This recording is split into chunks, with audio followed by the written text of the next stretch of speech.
Mike, turn your games down.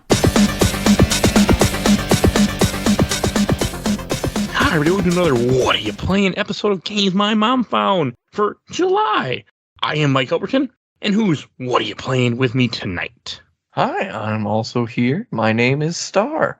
And I'm Blair Farrell, the founder, owner, and primary writer for comicbookvideogames.com. And the number one fan of Horizon, right? Yes, my favorite game. I still really want to play it, by the way. It's a bad year for Lance Reddick between that and the Resident Evil Netflix series. Oh, I forgot. Ow, I forgot that's out. I want to watch that too, but not enough No, to you actually. don't. It is so bad. It's me. I'll watch it. If I can make an episode out of it, I will do almost anything at this point. It just came out. I haven't heard enough, but I am curious, and I think that's the first thing I've heard about it. So great. I'm excited to hear more of that. So eventually I will watch it and go, oh no, this wasn't it either. I'll watch it for sure, because I should. I don't even like the first Resident Evil movie. I think a lot of people look back to that and are like, oh, that one was good. And I was like, I still think it's really dumb.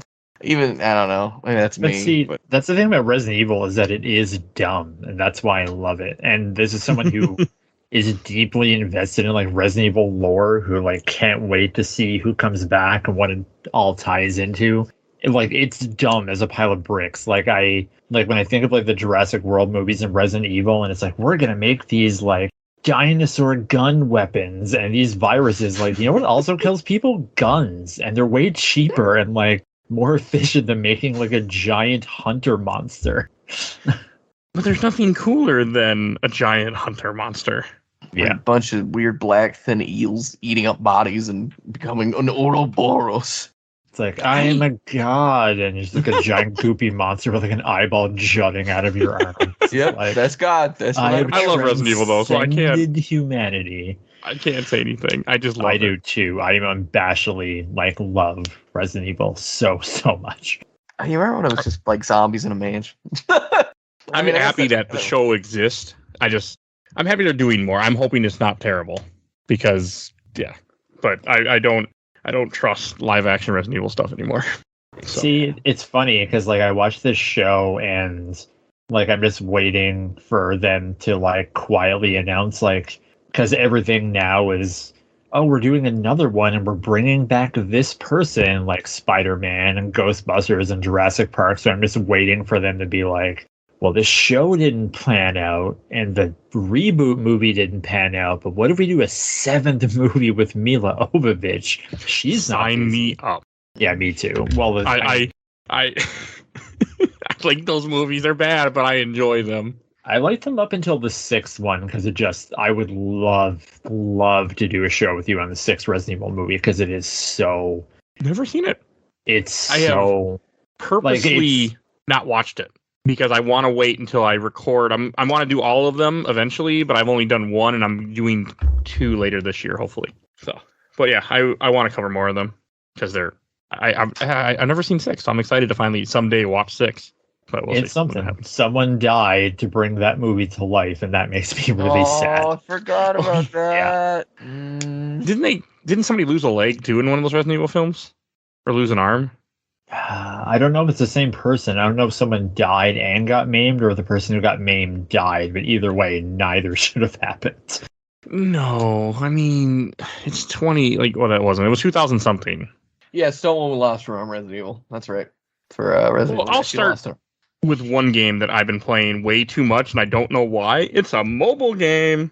I downloaded Diablo Immortal, and I can't stop playing it. And I don't know.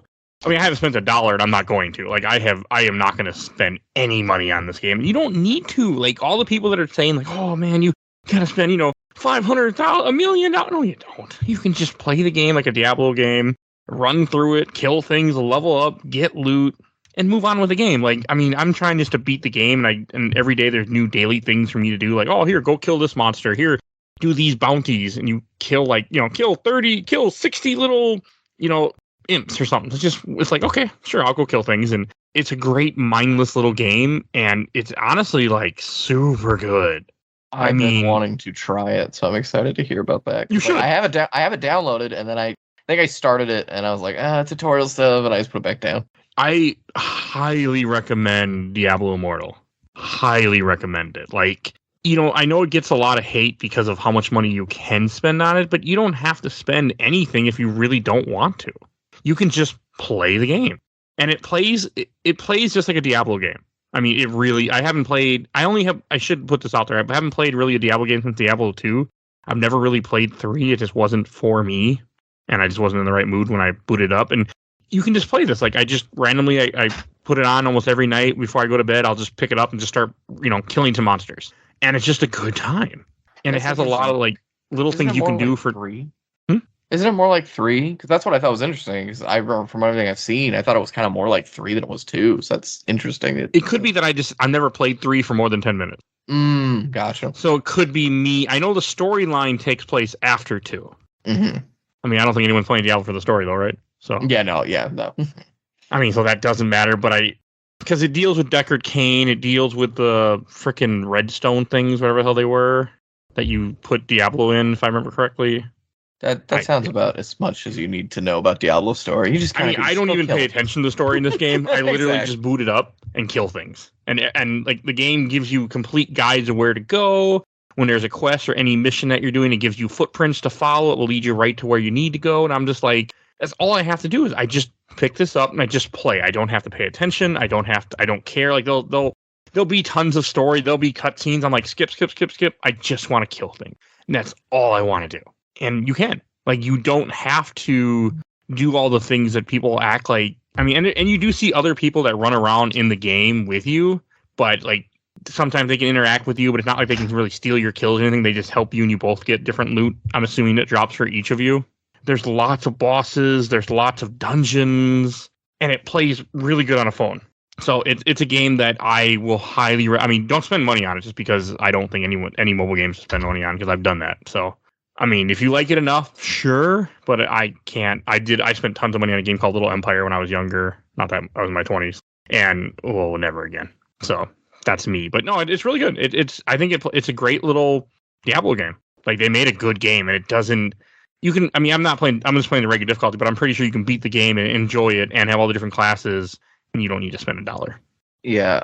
Did you hear the story about? I forget, some YouTuber spent I think at least thousands. I think like hundreds of thousands to get like some really rare item, and then just deleted it immediately in protest. Then you're just fucking stupid. Yeah, it's A, they got money. B, yeah, I guess you're bringing attention to the story, but you don't need to spend. I'm sure, obviously, content creator had the money to do it, but then it's really stupid. And it was like just a rare item that people want, and that's why some people are mad about, from my understanding, how this game's loot system works. But like, it's just not even important. It's not like, oh, I'm super powerful now. I don't think it's that. You don't need, like, you can get, even as a guy who hasn't spent $1, I still get a lot of gems. I get a lot of different things. I mean, sure, there's probably there's stuff that's locked behind paywalls. I don't care. I'm not playing. I'm just playing to play it. Like, I don't need to be maxed out. I just want to beat the game and move on. And you can do that. And I think that's what's so cool. Like, you don't have to do what the way people act like it. You can just enjoy your game. It's a pretty game. And it plays fine. It plays really good. And I think the worlds are like, the first world is a lot like the first act in Diablo. The second act is in a desert. The third place is in a jungle. I haven't gotten to the next place yet. I'm assuming maybe in the next place. World, Ice World. I haven't been in an Ice World yet. I know there's a place called Tundra, but I don't think it was an Ice World. I'm in some. I don't even know what the hell. I don't even pay attention to anything what's going on. I just kill everything. So I can't even tell you. I know I fought Bal, whatever his name is. I fought him at one point in we went in some past event thing where I was reliving some past, something. But when they sealed him away, and I fought him. Oh, it's really cool. I'm playing as a Crusader, I think, and I really like it. Yeah, that's all I got to say about Diablo Immortal. Star, what is something that you've been playing? You actually did remind me of a mobile game that I forgot I've been playing, and I think it's really worth recommending because I don't think a lot of people have heard of it. A game a lot of people probably have heard of is called Vampire Survivor, which it's on Steam. It's like $2. It's on Game Pass. It's really blown up. But there is a mobile game produced by a non-American company that basically is like a ripoff. That Vampire Survivors is a ripoff of, because it came out way before, and it's very, very similar, like in terms of like the way XP is, the sort of items that are in the game, like the powers. But it's even more than Vampire Survivors. Like, if you really like Vampire Survivors and you want a mobile game, you're gonna like this. It's also free. It's called Magic Survival. It's a lot more stylized art where like enemies don't really have shapes. Essentially, it's kind of like a lot of like the enemies are like black, angry like lines, essentially like balls. But like it's really neat in terms of like it's just that same sort of loop of a very kind of chill like I just want to walk around, get XP, and kill things, and you have to survive for a certain amount of time. It's very easy to pick up, put down, and has like items you can equip in runs. So like, yeah, I've played that a little bit, and I put it down for a few weeks, but I remember when I was playing, I was really enjoying it because I also really like Vampire Survivors, and then I was talking to my friends, and he recommended me that. So yeah, but can you beat it? You can beat them in the way you can Vampire Survivors, where after 30 minutes, I think something kills you. So yeah. Because I'm very like the reason why I'm so into Diablo because I know I can beat it, and I can beat it. I can move on and never play it again. I think, I mean, in terms of unlockables or that stuff, because that's how it was with Vampire Survivors too. Because like I said, I did play a lot of that, and there are a lot of like goals at least, especially in Vampire Survivors. This one has like to get to the next level, you have to survive for a certain amount of minutes, and then blah blah blah. And so I think eventually there is an end to it. But yeah, I'm sure it's not one a lot of people have heard of, but I think it's really fun and casual, just like Vampire Survivors is. So yeah, I'd highly recommend that one. Okay, the other one that I always talk about wanting to play someday but have not played yet is Another Eden. I really want to play through that one day. That's a mobile game, but we'll see. I keep telling myself one day I'm going to play it. I remember the name. I'm trying to look it up. It's a game that has a Chrono Cross event before we got Chrono Cross announced. It reminds me visually of Maple Story, which I'm sure is... Oh, God. Listen, that's a different thing, but it looks really neat. Yeah, I recognize the name. Blair, what is something that you've been playing? Well, speaking of mobile games, today I brought home and I was, according to the manager of my local GameStop, one of 2 people to pre-order DC League of Super Pets, The Adventures of Crypto and Ace. Remember movie games? Remember when movies used to come out and there'd be a poor tie-in? Well, some reason, and I don't know why this was pressed on a disc. Apparently, the company who makes it is a company called Outright Games, and I'm not going to be cynical about this thing because it's not meant for someone who's pushing 40. Like, it is a game that's for kids, but like it's essentially a low-rent Star Fox ripoff. It's a Star Fox ripoff? Kind of. Like, it's an on-rail shooter where you play as either Crypto or Ace, and it's like, at least they could have given the 2 like animals different things. Like, maybe Ace is on the ground, there's like an endless runner, and Crypto's in the air, but like Ace just has like rockets and Batman lasers. This sounds like a mobile game. And that's what it is. And for some reason, it costs $50 in Canada, and it's like so every at, level. Like, 10 in American? Yeah, it was probably like 40 down there, but it feels like if it was pressed on a disc, like it seems like something that should be like $20. Because it's not an impulse buy at 50. And even in my GameStop, like they didn't even get any copies, even though they've had ads up for it. So essentially it's like, there's no production value. Like, obviously Dwayne Johnson and Kevin Hart didn't do any voices. Like, I doubt they even know this thing exists. There's like repetitive voice clips all the time that aren't funny, and they're really annoying, but every level is like the same. It's like you're flying and you shoot LexCorp robots. Like, the most interesting thing about this game is that in every level you like find a random pet, and then you get a card and it's like, oh, this doggo loves things that go with jelly, and you pick like peanut butter from a list of 3 things.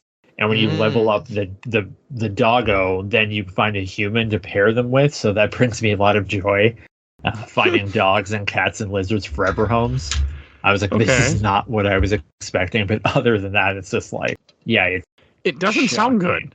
It's if you're a kid, and like, I don't understand the business model for this, because like there's nothing terribly advanced about it. That like, you use the control stick to move and you shoot things, and there's like dodging, but you don't really need to do it, and you get like superpowers. But all of this could be touchscreens on a phone, and it could have been charged for like $5, and it could have been an instruction for a kid on an iPad. Like, I doubt a parent is going to see this at $50, and it's like, oh, I'm going to pick this up for my kids so they can, play, like, take away time from my Xbox or my Switch or something.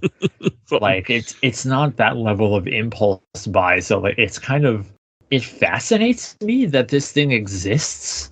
Because, like, you just don't see this stuff anymore. Like, before it was rampant, and then, like, the market just dried up. Like, I watched a video by a channel on YouTube called Always Nerdy, kind of about, like, the Thor God of Thunder game. And it was, like, fascinating just learning about, like, the production of that and, like, all the Marvel MCU games where they were making the Hulk game, but even the movie people didn't know what the Hulk actually looked like. I think it's so interesting because I was thinking about it. Like, I've seen some YouTube videos recently talking about certain game movies and title of the video being like, "Oh, this game was better than the movie," and it's like, I feel like there's almost this weird nostalgic. We've hit the nostalgic era a little bit of people being like, "Were some of these actually good?" And I'm sure not many of them were, but God, it's wild that it's just such not a thing that's done anymore for how rampant it was only 7-10 years ago. The 360 era. It was a big deal. Well, it's like the PS2 era because you have like, man, on my shelf, like Shrek. I have a cat. I have a Halle Berry Catwoman game on my shelf.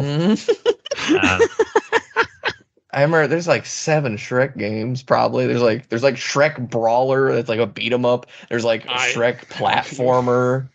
Like I have like Constantine and Ghost Rider and like all of those things, and like I mean there were good ones. Like the Chronicles of Riddick is like excellent. That's a really good game. Yeah, and it's way better than like that movie that they made. I can't think of any more off the top of my head where it's just X-Men like, Origins Wolverine. All of the Harry Potter games. That's the whole thing. The Mummy Demastered is I haven't played it, but it's like supposed to be a really good Metroidvania based on the Tom Cruise Mummy movie. Yeah, but I feel like it's. Oh, I'm looking up this DC Super Pet thing that you looked. This actually interests me, but I completely can see like I would not be paying money. This would have been something that I would have loved to buy for like less than $10 at a GameStop and a buy 2 get 1 free sale. Yep. That's. I mean, sure. The only reason why I have it is because like I own a website that covers comic book video games, and there's nothing too big or too small. And this company, if you go on their website, Outright Games, they're apparently making a Justice League game.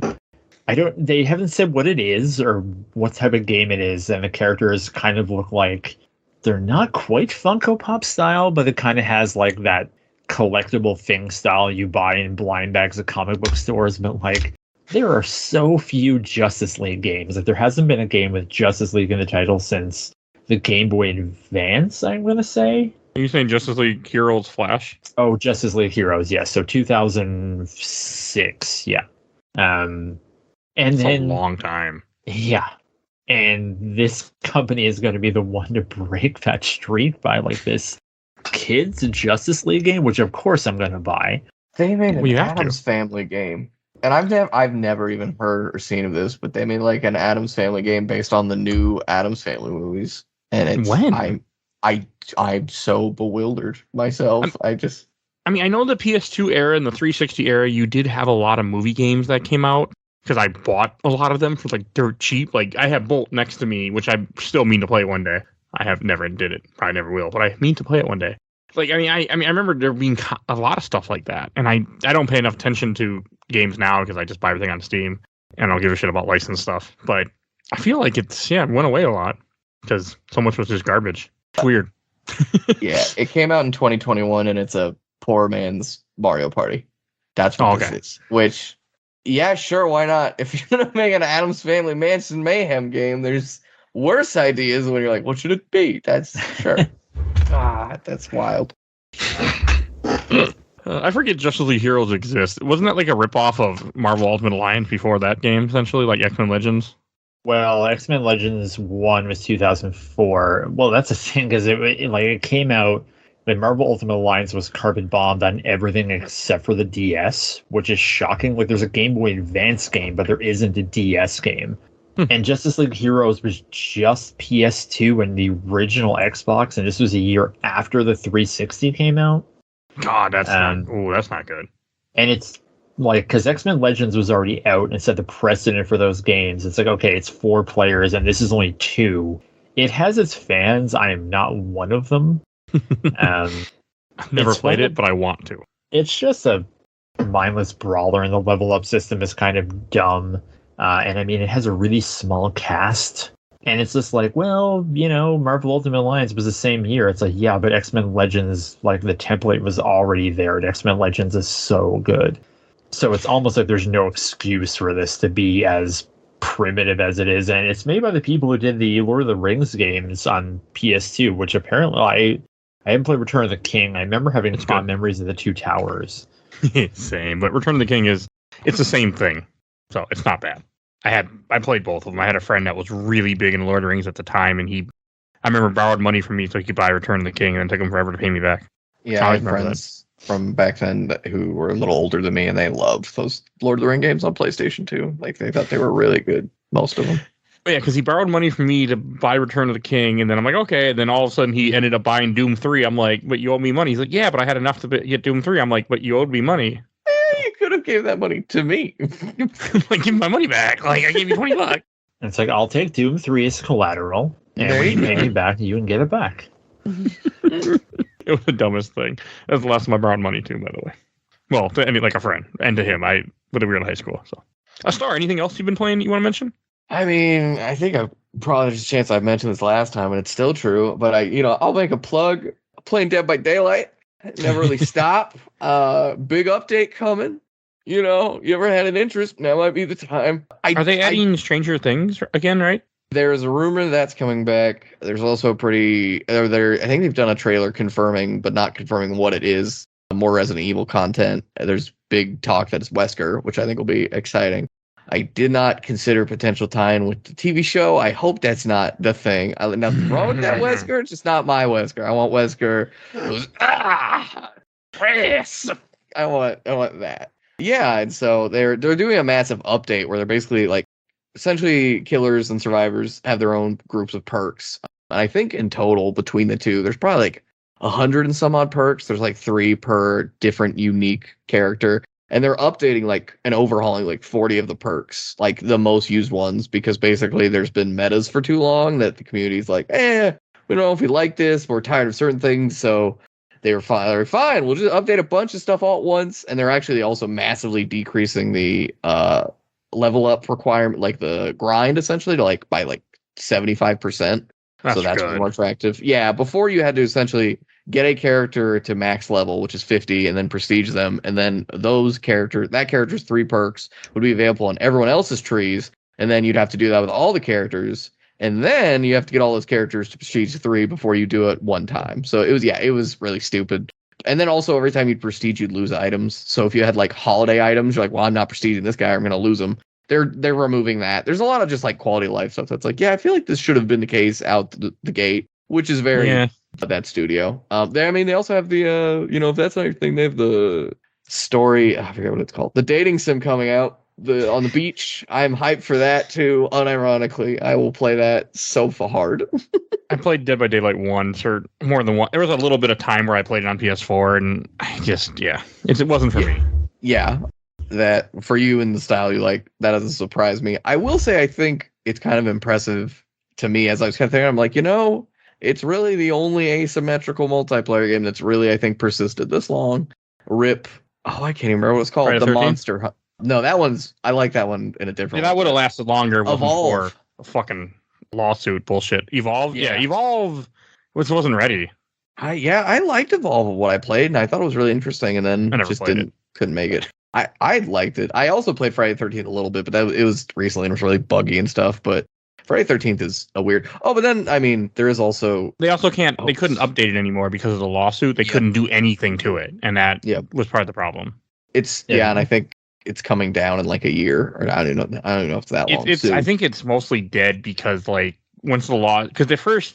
When something was a lawsuit where it was contested who owned the rights, and when it switched over, they lost the rights to do anything. So all their plans, everything got shut. They were just done. There was supposed to be Jason X content, and that like I never played Friday the 13th, but like, god damn, I would have loved to see Jason X content. Mm-hmm. Well, it's just sad because they made a good game, and then it just gets destroyed because of a stupid rights issue. Like, I mean, I get it. Like, it was just too bad though. I mean, even in Dead by Daylight, it was really sad for the community when they announced, like, oh yeah, we are getting rid of Stranger Things. Not so much for the characters, because they gave plenty of time to buy them. So, like, oh, if you want them, you can get them. But even then, it's still kind of sad for whoever new players. But it was the map. They made a whole Stranger Things Hawkins Lab map that's really cool and, like, has the elevator that you ride down, and, like, it was just really cool. And they're like, yep, we're just taking it out of the game. Not in private matches, not in public matches. The offerings to make it, those are gone. We'll give you XP money for that. But yeah, it was just completely gone. And so there's a big hope that when they come back, they're going to bring back all the old content, including the map and the outfits, but for like the characters. But I'm hoping they'll at least bring back the map, because it was a really cool map. The map for? Just, I'm guessing licensing, because I'm assuming their license ran out, or they, that they're like, oh, we're not going to pay it, which is, I thought was weird at the time, because I'm like, Stranger Things comes out in like 6 months, and you're like, but now it makes sense. I guess they just didn't want to keep paying it for this little window. But you think you would just, like, if you bought it, you'd be fine. So as long as somebody who's hosting has the map, it could happen. You just can't choose it if you'd ever bought it. Well, that's the thing. Yeah, I guess, I mean, with custom matches, they took all of that content out. There's also a weird thing where, like, the only, I mean, it was nice that, like, since Nancy and Steve, the characters that are in it, had unique perks, they did bring those perks into the general perks that everyone starts with. But then I think it's either if you didn't have the content, or depending on the version, because on the Steam version, where I don't own the characters, the little, like, emblem logos are just generic survivors. But on the Microsoft Windows Store, where I own it, it's still Nancy and Steve. But it's just funny that it's like little ghosts of what was here, and the map was really sad. But hopefully, fingers crossed, they'll be back. But yeah, I mean, just that big update coming out is the only reason I'd really talk about it right now. Otherwise, I'd just be like, yeah, I'm just playing more Dead by Daylight. But I think it's at least nice that, for the flaws that some of the community has with the developer, they're at least trying something that hopefully is going to make it big and, like, sort of re-spark the game a little bit, because it's kind of been on a player-based decline slowly over the last few years. So we'll see. Okay, well, that'd be good if they can. Yeah, because, I mean, I think the fact that there's aren't that many asymmetrical multiplayer games, what is it?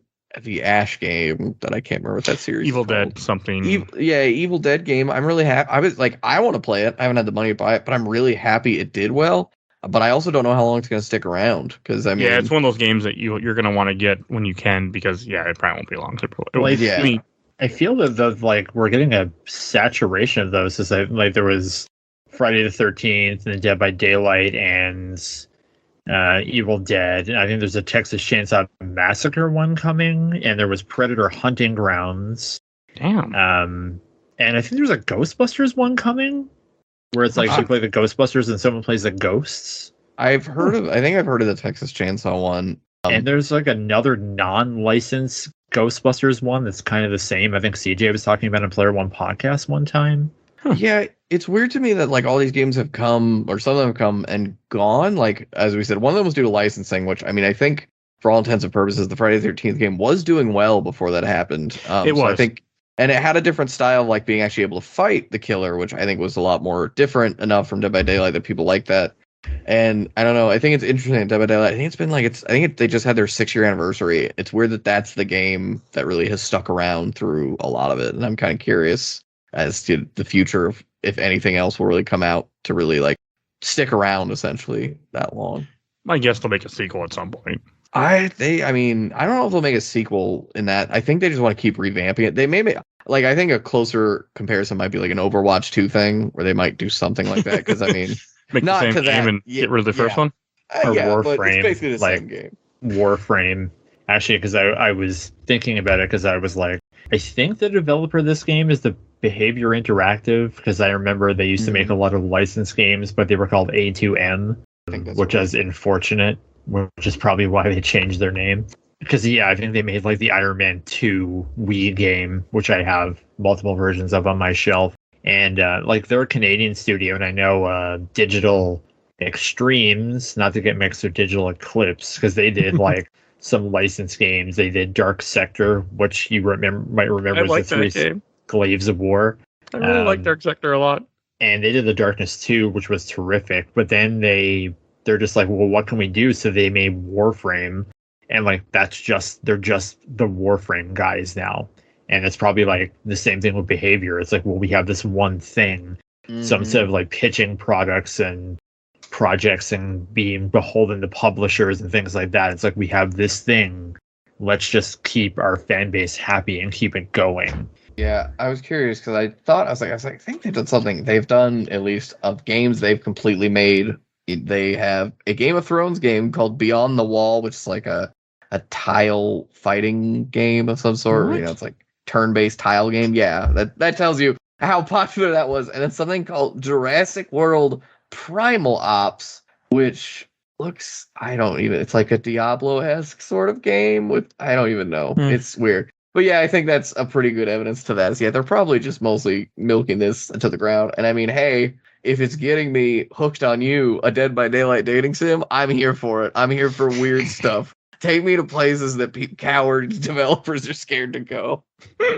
Okay. I have one other game to mention that you can hear about in a whole episode that comes out next month, but I was playing it a bunch this month. I was still playing Dragon Ball Z Legendary Super Warriors for Game Boy Color, a card battling turn-based game that I, for some reason, really, really like, and I beat it 5 times. I unlocked all the characters. I put over 40 hours into this game on my phone with save states, and I'm done.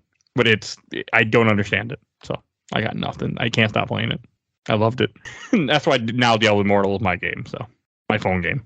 But yeah, it's really good. If you like Dragon Ball Z and you don't mind sailing the 7 seas, it's worth playing maybe. I don't know if it's just I'm colored by nostalgic rose-colored glasses, but I recommend it. So yeah, and that's all that I've been playing. I have other movies and stuff. Blair, you said you've been playing some other games you wanted to mention? Yeah, this year for me has been the year of I don't care about new games, so I'm just going to buy all my favorites again. So something that I'll give a shout out to that I've been playing this week is Klonoa, Fantasy Revere Collection. Actually, that might not even be the title. I'll just call it Klonoa. It came out last week. It's really disappointing that we never got a physical release in North America, because I think there's one in Europe, and I know there is one in Japan, because I think Phil brought up in Player One podcast that he ordered one in. So Klonoa was a PS1 game where it's like you play an adorable cat-like creature, and like your kind of method of traversal, it's like a 2.5D side scroller. Like you grab enemies and you kind of like throw them to the ground, the double jump. It's really colorful. The music's great. The ending, oh boy, it will wreck you. I played it on Wii. That's where I first discovered it, because he did a remake for the Wii. And it's weird that it's not included here, because I think it's a little bit too pricey. And I hate saying that, because I think classic games deserve to be preserved. But it's Klonoa 1 and Klonoa 2, which I don't have much experience with. So I'm excited to play that. I'm nearly at the end of Klonoa 1 because it's not very long. But when you look at like the Cowabunga collection that's coming out later this year, and it's like $50, and it has like 13 games and a bunch of behind the scenes stuff. What's also kind of greasy about this is that the game is $60 after tax in Canada, and there's like another $25 of DLC. It's just costumes and things. But it should be there, and there's no rewind. Yeah. Not that it's an incredibly hard game, but I think like that's the benchmark now. Yeah, if you're porting something, people expect to have extra stuff in it. And I guess which brings me to I bought Sonic Origins on Xbox. I don't recommend that anyone buy Sonic Origins. I've heard nothing but bad things about it. I mean, I know Greg and P1 Podcast talked a bunch about it, and it wasn't good. It's not exactly without merit, so I don't like slagging things. It's kind of something I try to get away from, but it's, for what it is, I mean, it's $60.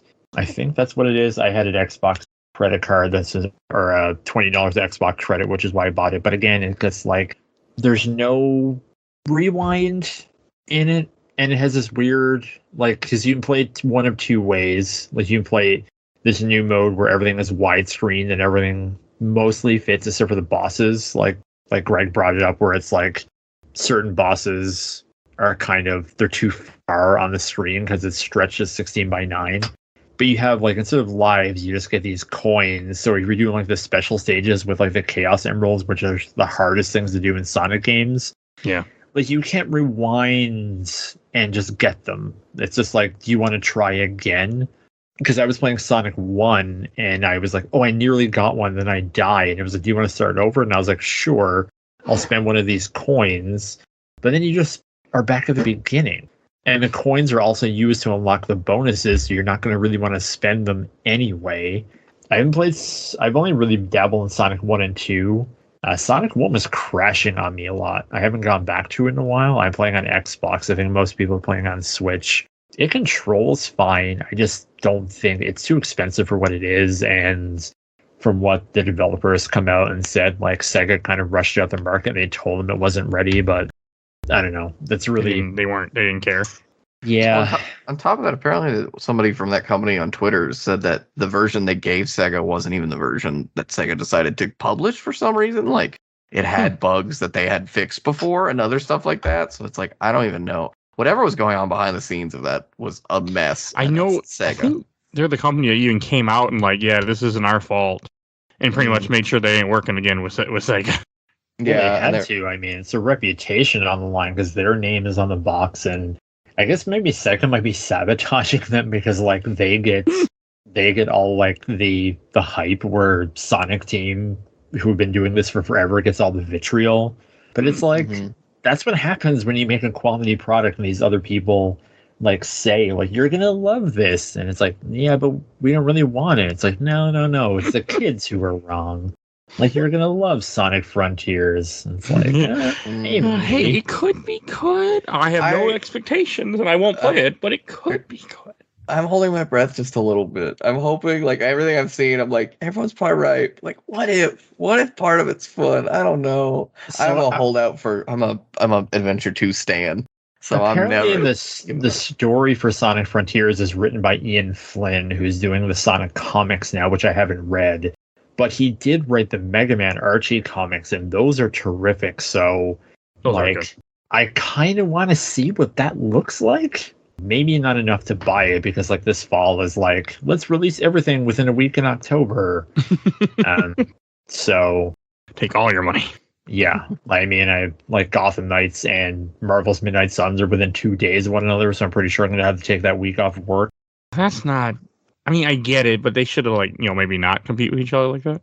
And then Bayonetta 3 is like the week after, and then like God of War is, oh man. Because I feel this year, a lot of people have said like it is pretty stacked, but it's just not stacked full of games that I care about. But then this fall is like, let's put everything out within the same 2 weeks. And Blair cares about. Yeah. I don't even buy new games. Like, I don't even, like, it doesn't affect me personally. But, like, I get it. Like, I only play old stuff, and everything I play, I put on the show, so I know exactly what I'm playing the rest of this year. Yeah, I mean, I mean, I have to buy my superhero games because that's kind of a jam, and I like supporting like another game I bought is the Capcom Fighting Collection. I couldn't remember the exact title. I have 2 copies over there. I bought 2 copies. I bought one for Switch and one for Xbox because it's great. It's a bunch of Darkstalkers games. I think 5 and Puzzle Fighter and a game I actually haven't played yet. It's called Red Earth. Apparently it's supposed to be really good, and Cyberbots. And I mean, they're great fighting games and they play really well. And like even on the Switch, like I play on my breaks at work. I'm just like playing Darkstalkers, which I have very little experience with. Like my Darkstalkers knowledge comes from Marvel vs. Capcom because like Morgan was in the original and other characters got introduced in the second.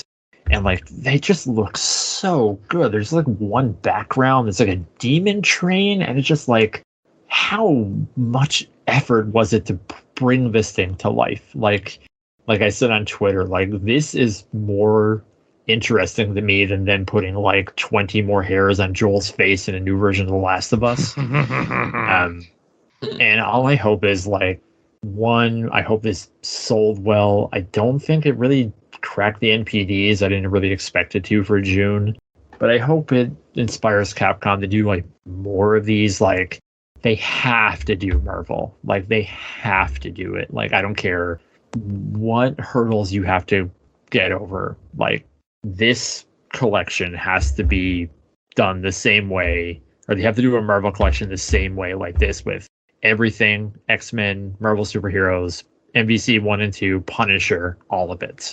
I gotta work with Disney, and Disney just doesn't give a shit for some reason. I feel like.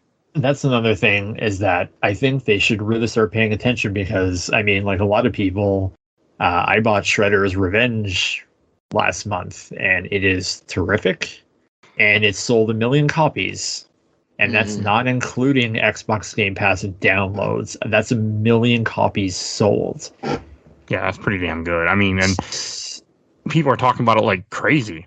That's because it's worth talking about. It is my favorite game this year, bar none. It's definitely going to be on my Game of the Year list. Not DC Super Pets? No. Oh, I thought that would be for sure. Kids Game of the Year, maybe. I'll give it a shout out for something. I looked it up. You were 100% right. It looks like a mobile game. Mm-hmm. Yeah, that's true. And like people like Marvel and DC have to be looking at the success of Shredder's Revenge and like the hype that Cowabunga Collection got, and thinking like, you know, it's going to take a while for Spider-Man and Wolverine to come out. Like, let's get like the Capcom games out there. Like, let's get X-Men Arcade back out there on something other than an arcade one-up cabinet. Like, these ROMs are out there. Like, Avengers and Galactic Storm, a little-known Data East fighting game, is an arcade one-up cabinet. So that ROM exists somewhere. Like, it's just the rights issue. I mean, there's so much bullshit with it. Like, they just won't. I mean, because if you're thinking like, you know, you're mentioning like Marvel games, like I can name a bunch I would love to see, but any of the movie tie-in ones, I mean, those aren't coming back out because they'd have to, you know, get rights to get the likeness of, like, you know, for example, X-Men Origins Wolverine. Like, I would love to see that re-release, but that's not happening. I would just like to see it get added to backwards compatibility on Xbox. As I mean, Microsoft is buying Activision, so... Yeah, but I bet there's still rights back to make it even backwards compatible. Yeah, but Microsoft isn't doing backwards compatibility anymore. They're done. That's true. Yeah, that's what they confirmed at the last Xbox big conference. Then what's the point of buying their systems? Yeah, I know. I switched to Because Xbox. there's a lot of good backwards compatible. Like, I bought Deus Ex Human Revolution because I had never played it, and I bought it at a game store for like $4, and I picked up my phone. I'm like, does this work on my Series X? And they're like, yeah. So I mean, it's great. I'm just a big backwards compatible guy because I have so many 360 games and so many like Xbox One games right now that I'm big into backwards compatibility, so I can play old stuff. I mean, and also you can't emulate original Xbox yet either. Once you can emulate original Xbox, there's a bunch of titles I really want to play again, but I need to be able to do that first. Yeah, that's why I loved having my 360. I bought a new 360 because I only had like a not the original model, but it was the original model. I bought it used at a flea market, and it didn't red ring. It just kind of slowly fell apart. Like the disc tray stopped working. Like the system ran. I just couldn't get the disc tray open, so I bought a new slim Xbox, and like I just used it to play like the Punisher, the THQ Punisher game, and like the Spider-Man movie game just runs on an Xbox 360, and like the first Spider-Man movie game has more content than the other versions. Like there's an exclusive Kraven the Hunter level, and it's so easy to just play in a 360. And that's what, I mean, you need more of that. Yeah, that's why when Xbox announced that, I was pretty sad. And then Sony finally is going back into doing old games, making them available, but it's more of a trickle than like a faucet like at Microsoft was. Yeah, this is why I believe in playing any way you can with old stuff. Yeah. Especially licensed stuff. Yeah, well, I mean, that's the hell that I live in. It's like there's nothing I would want more than... Because I follow a gentleman on Twitter. His name is Kevin Edwards, and he used to work at TT Games, but he also worked at... I don't know, with Software Creations or Sculptures. I think it's Software Creations. But anyway, he has, like, files of, like, Wolverine on NES. He's like, here's unused sprites from like Wolverine on NES and like Silver Surfer on NES, and like here's Spider-Man swing animation from Spider-Man the X-Men. I'm like, I love this stuff. Like, I know these games aren't great, but like, man, put rewind and save states in those collections. Like, I'm pretty sure people would eat those up. They would, for sure. No, I mean, that's just like I've always been a big proponent of, especially with stuff that isn't available anymore to play. I mean, example. I mean, I as I talk on this place a lot, I love safe states and I'll play a lot of games. But if I can buy them on Steam, I will buy them on Steam to support and then just play it anyway because I want my other abilities, but I will buy it if I can, just to support the developer and not be a complete asshole. But like, I can't buy a copy of like you were talking about earlier, the Capcom fighting games. I can't, like, Marvel vs. Capcom. You can't buy a copy of those anywhere, in any way, really. Like, it's too bad. Well, yeah, they're on the set. Like, I bought at the start of the pandemic last year. Like a lot of people, I was like, I'm just gonna make some dumb purchases, and I bought a copy of Marvel vs. Capcom 2 for PlayStation 2 because I have it on Dreamcast, but it's not exactly playable on that terrible Dreamcast controller, and I don't have a Dreamcast arcade stick. But on the PS2, it's great because you have the 2 extra triggers, and for me, that makes it more playable, even though the Dreamcast version might be better. But without a manual, it was like $150. That's and I'm too much. Shocked it was actually that low. That's still too much, though, in my opinion. But I know that game goes for a lot. Oh, yeah. And I mean, I have it on my PS3, but like, it's really weird how they handle that port because it's using Dreamcast code, but the controller only functions as if it was a Dreamcast controller, even though it has the extra triggers. But I have a slick Marvel vs. Capcom 3 arcade stick now. So that makes it really fun to play. I just don't have my PS3 hooked up anymore because I ran into HDMI slots. Because for the first time in a long time, I have like an Xbox, the Switch, and a PS5. So like, it's weird to be back there again because I didn't have an Xbox One the entire generation. And I was late to the Switch party. Star, you mentioned there was another game that you were playing before we started recording. I was trying to remember. Oh, yeah. One that came to Game Pass recently. Yeah, I've been playing just a little bit, a few hours here and there, losing track of time of Power Wash Simulator. Just reached 1.0, and it came to Game Pass with that, and it's been on Steam for a while. Pretty big meme game, but yeah, Power Wash Simulator is you power wash stuff, and you just kind of vibe. I can say for a fact, power washing in real life sucks ass. I can say that. Well, see, I think it takes out all the parts that suck ass and leaves you that satisfying feeling of, oh yeah, look at that. Oh no, I agree. Because in real life, you don't have to take your truck, back up your truck into the small garage, fill up the big water tank attached to your truck, drive up the parking structure, get out your hose, power wash the floor in the hot heat, and getting cooked while you're in this parking structure. You can tell this happened to me in real life or anything. Well, I think I did it once. I hated it. The ridiculousness is the first level you were power washing a van in a garage. Your house, it would be flooded. That garage would be done. But you just go to town and you just go and go. I played it a while ago, back before it reached 1.0. I tried it out. And that version I don't know if it had some of these features, but there was some stuff they did that was really just nice that I didn't remember, like, even though it's silly, like there's a button to change how the aiming system works. So instead of, kind of just looking like around, like keeping your cursor in the middle, i.e. the pressure washer, shooting in the center of your screen, you can hit a button and switch to an aiming mode where you aim with the mouse but stay still. So like that was really nice. I was like, oh, this is actually very satisfying. Like you can get in an area and stop and kind of like focus and just move just the mouse and, really, yeah, there's a lot of like small stuff like that was like really clever that I was like, oh, it's kind of neat that they just added this as like something to make it a little more convenient. But yeah, I mean, it's just if you want something, especially if you have Game Pass, you're like, I just kind of want to relax and feel satisfied doing nothing. Boom, there you go. I don't have Game Pass, but I completely understand that concept. Yeah, I've played some other similar games. Like there was a lawn mowing game that came out recently. I tried, didn't care for that, but I mean, yeah, it gets pretty crazy. I was looking through some of the images. Like I know there's a Mars lunar rover level. You can watch like an amusement park. Power wash looks like a subway. There's a lot to wash in this game. There's 1,000 gamer score there, so clearly enough for that. I mean, they have to anyway, so. Yeah, well, I remember back in the day, you at least kind of get some games that weren't that much. Avatar. Avatar: The Burning Earth. Oh, gosh. I mean, you get 1,000 points in like 10 minutes, which I have all 1,000 points, by the way, on my profile. I don't need it anymore. Cardinal achievement sin is just when it's like, I'm going to give you not a 5 or a 0. I'm going to give you 3, and then your gamer score is fucked up forever. So you can actually somehow get, yeah, the other random ass achievements. I wonder, I was looking just now at my recent games on my account. There's nothing that ends like that. I'm wondering if eventually Xbox is like, no, you can't do this thing. Stop it. They probably did stop it. Yeah, good for them. Blair, is there anything else that you want to mention that you've been playing? I bought the Portal games on Switch. Oh, I need to do that, by the way. Not much to say that hasn't been said before about Portal. Portal is great. I was playing Portal 2.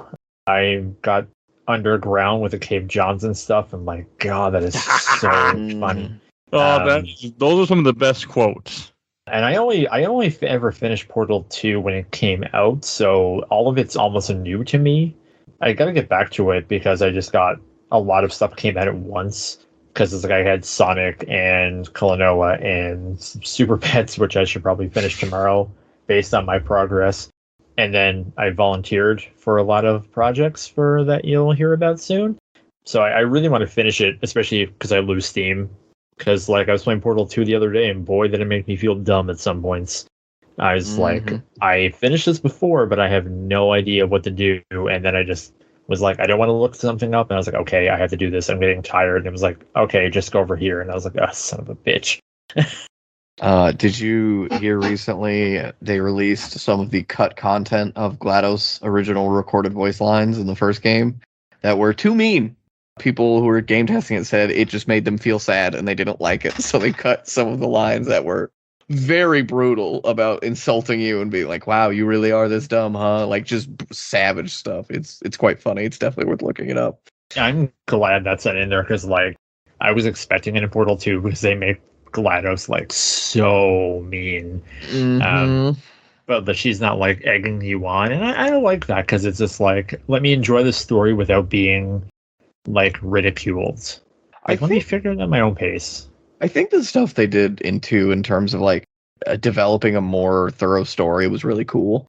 Like, I think one story was there, but background enough that like once you got to the end, it felt really cool. But 2 right out the gate, they're like, yeah, we're going to do a lot of that, but it's still going to feel like Portal. And I think sort of taking GLaDOS and, you know, knocking her down a peg by making her a potato, spoilers, and doing all that really makes her character like an arc that's really interesting in that game. I didn't like. I finished Portal 1 on Switch, and like I know the game is short, but I was like, my God, this game is really short. Oh yeah, it's a very quick experience. And I mean, that's why it was like, man, the orange box, even still to this day, is such a great value. Yes, because I bought orange box like just for Portal. Like I still haven't finished Half-Life any of it. I tried Half-Life 2 multiple times. I just always lose steam. No pun intended. I can change that, by the way, at some point. If you want me to, I can give you a reason. You talk about it all the time. You're like, yeah, I'm going to do it for the podcast one day. I haven't done Half-Life 1. It was almost on the podcast. It was actually on one of the drafts of the schedules. It was there, and then I had a kind of famous guest lined up, and then he backed out on me. He's like, fuck it, and took it off. But yeah, I had it. It's been on the show a couple times almost. I haven't finished. I haven't actually went through with it yet. Is Half-Life 1 on anything other than PC, and do I have to use mouse and keyboard controls? It's on PS2, but I don't recommend that version.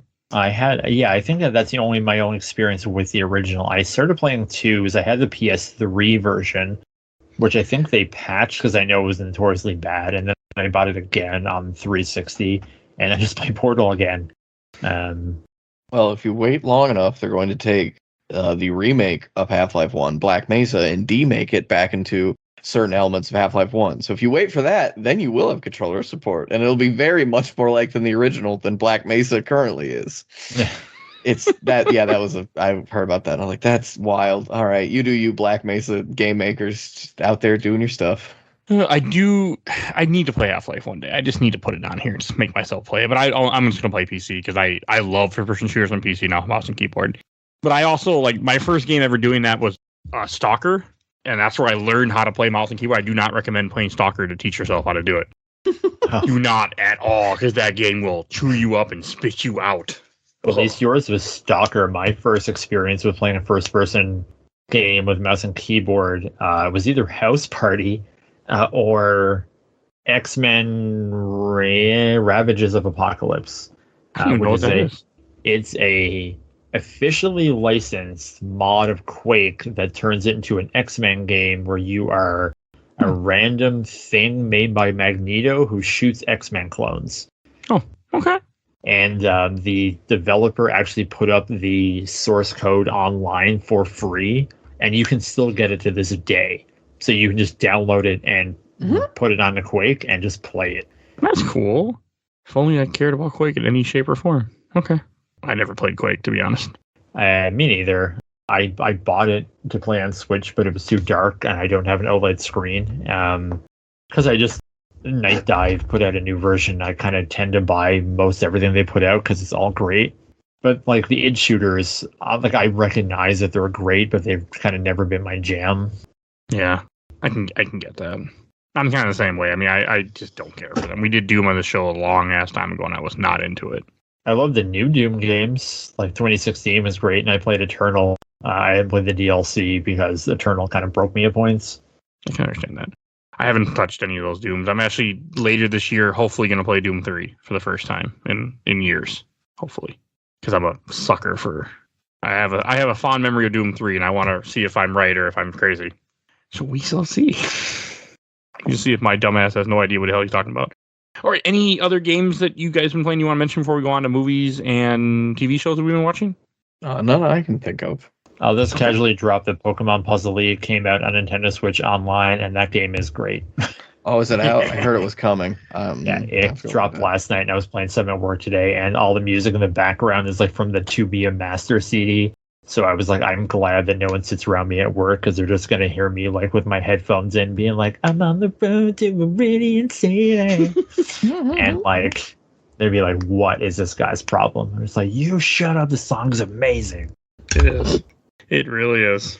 So, all right, and I'll go first. One of the things that I have been watching is for some random reason, I don't have an actual answer to this. I decided to watch Mission Impossible Ghost Protocol, Mission Impossible 1, and then Mission Impossible 2 because they were all on Netflix. Unfortunately, Mission Impossible 3, 5, and 6 were not on Netflix, so I couldn't watch them. They were on Paramount or something else. But yeah, I just started watching Mission Impossible movies. 1 and 4 are still really good. And 2 is just... Ghost Protocol is 11 out of 10. I saw that like at least 4 times in theaters. That's a good movie still. That was my first IMAX movie. And Mission Impossible 1, I still really like that movie too. A lot. Yeah, it holds up. It doesn't... It made me want to play the N64 game, and I told my friend that when I was in Milwaukee this past week. I'm like, I want to play that 64 game because he had it when we were kids, and he's like, I'll talk about it with you, but you're not going to like it. But it made me really think about that game. Yeah, I mean, I just ended up watching tons of those, and then I've been watching a bunch of documentaries about just random stuff. Like I watched one about the family about this like Christian type organization that has like their hands in the government, and we're big supporters of Trump and stuff, and they're involved with every part. They're involved with like tons and tons of religious or world leaders all over the place.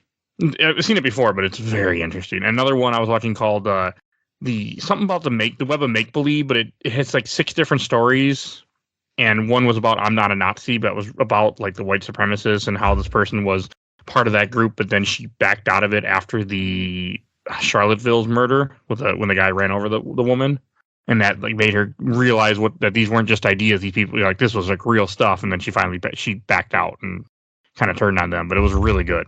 It had some other ones, but that was like the one I really liked it. So that's all I got. I'm going to save the other thing just in case you guys have watched it. But what about you, Blair? Anything else you've been watching you want to mention? Well, at the top of the show, I watched 3 episodes of Resident Evil on Netflix, and it is a show that is on Netflix. That doesn't sound promising. I just don't understand. I guess because when I'm watching something that's uninteresting, I just think about other things. Like, I guess the company that owns the rights to Resident Evil has them in perpetuity in the same way that like Sony holds the Spider-Man movie rights hostage. Where as long as they keep making stuff, they keep it. And I wonder if that's the case with this, because like I saw Welcome to Raccoon City last year, and I'm not as hard on it as some other people. Like I get why they don't like it, but I think there's enough in it that it's not boring. This is just like I've seen multiple mutuals bring up on Twitter, like if you strip out like the Umbrella Corporation and the T-Virus, like this has nothing to do with Resident Evil. Like it's just another, and because it's split between 2 timelines, it's like the present day where Lance Reddick is Albert Wesker, and apparently they explain why later on. I actually did read the spoiler because I was like, I may never finish this show and whatever, I don't care. And he has like 2 daughters, and people have brought up like he has a daughter whose name is Billie, and she essentially looks like Billie Eilish. And then in the future, in so many years later, it's just like one of his daughters has grown up in this post-apocalyptic world, and like the makeup for the zombies doesn't look great. Like the post-apocalyptic thing has been done to death. Like The Walking Dead's been on for like a better part of a decade, or probably a decade at this point.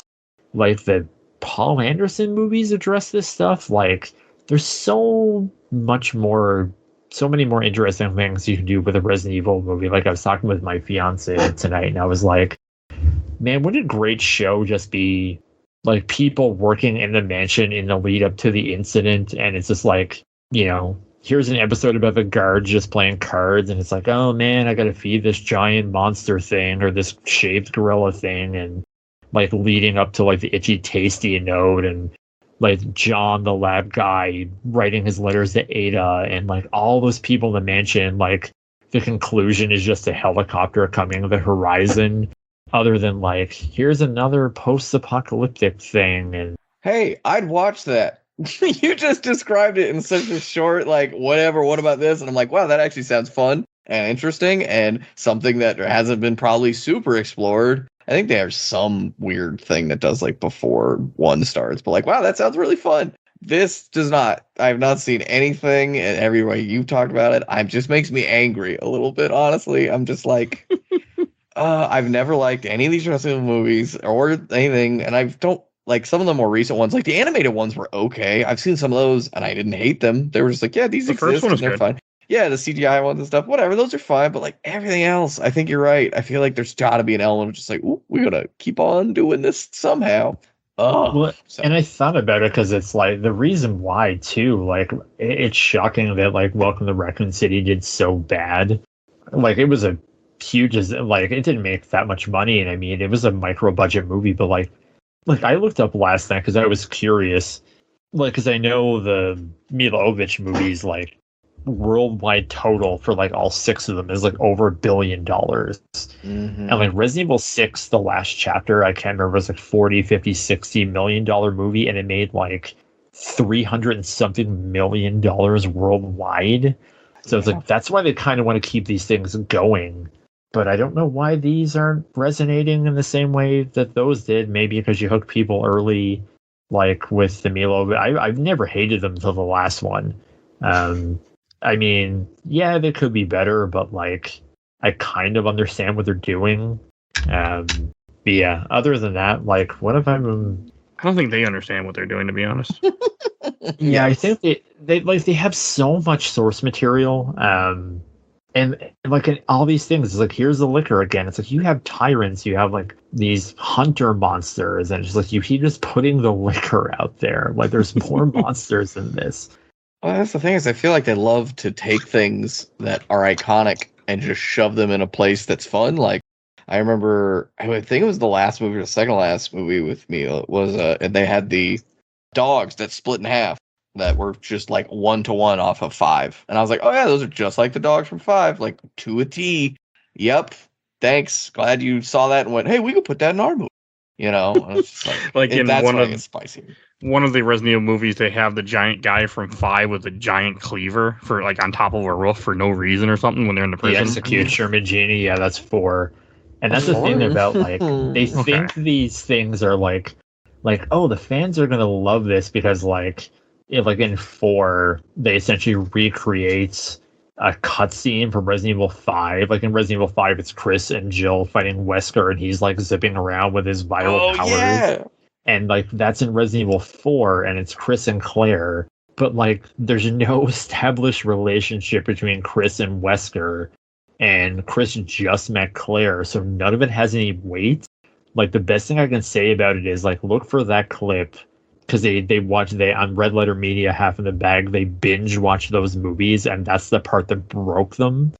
Like they just started uncontrollably laughing. And if you know anything about Half in the Bag or Red Letter Media, you'll know about Rich Evans' amazing laugh, and it's just so infectious. That's all I really have to say about that, I guess. Did anyone see the new Marvel things? Like I saw Thor, Miss Marvel. I have not watched Thor yet, and I have not watched any Miss Marvel. If you want to talk spoiler free, I'm good. I like to hear about what you thought about Thor. Yeah, I'm totally fine. I did not like Thor. Not even because I've seen people who've been like, yeah, it's fun. And I was in the movie theater and I constantly kept leaning over my fiance. I think she was getting a little bit annoyed. And I was like, this is really bad, right? Like, shockingly bad. Because it's a comedy that's not funny. And the serious stuff is cool, but it doesn't fit with the movie they're trying to tell. And it looks cheap for a movie that apparently costed $200 or $250 million. Like, Rocket looks unfinished. Korg looks unfinished.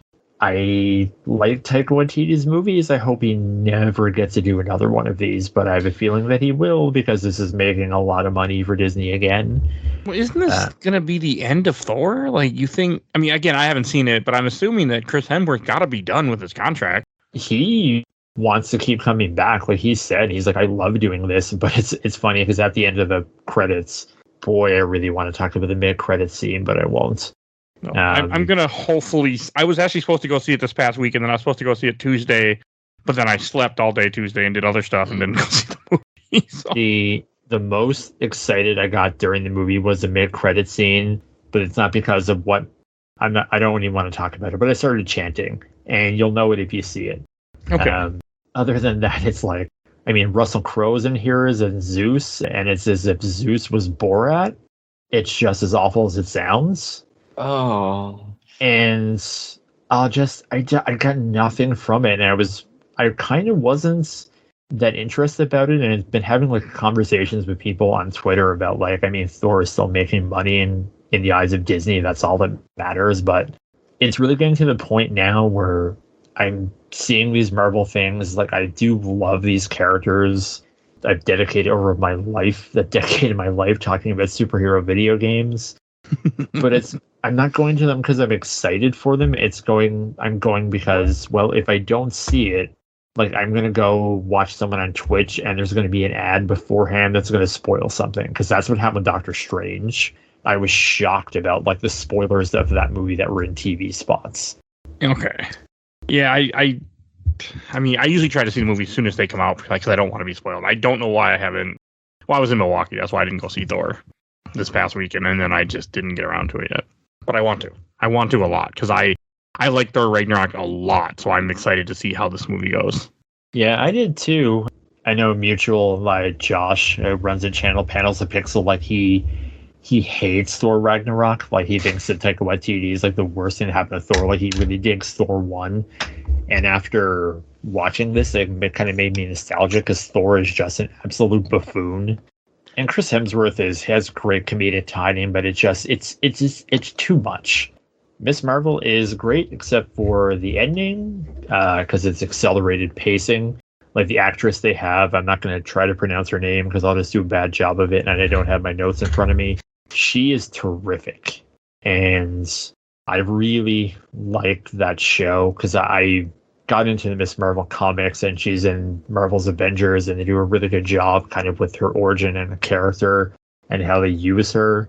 It just suffers from the Disney Plus program where, like, they introduce a villain in one episode, and they're just like, oh yeah, we're going to explain this thing to you. And by the end of the episode, they're just like, okay, they're the villain now. Come on, let's speed this up.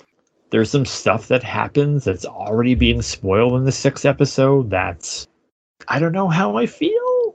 You're talking about like the cliffhanger thing, right? Where they say something, not cliffhanger, but yeah, you're talking about the word that changed the MCU, correct? Yeah, and okay. Before I was like, boy, I'm excited for that thing to happen, but now I don't trust Disney to do that thing justice anymore because I just don't think that they're giving these.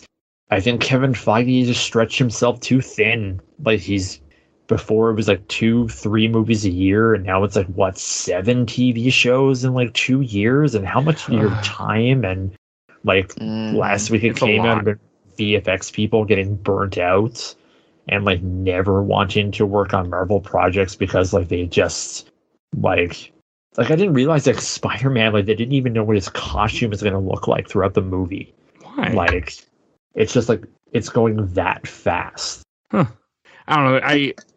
I don't mind the 3 movies a year. Like, that's enough. You don't need more than like 4. I know we had 4 last year, but that's because of COVID. But Three's enough, but the shows I'm not like I watched Moon Knight, but I haven't even touched Miss Marvel yet. I will now that it's done.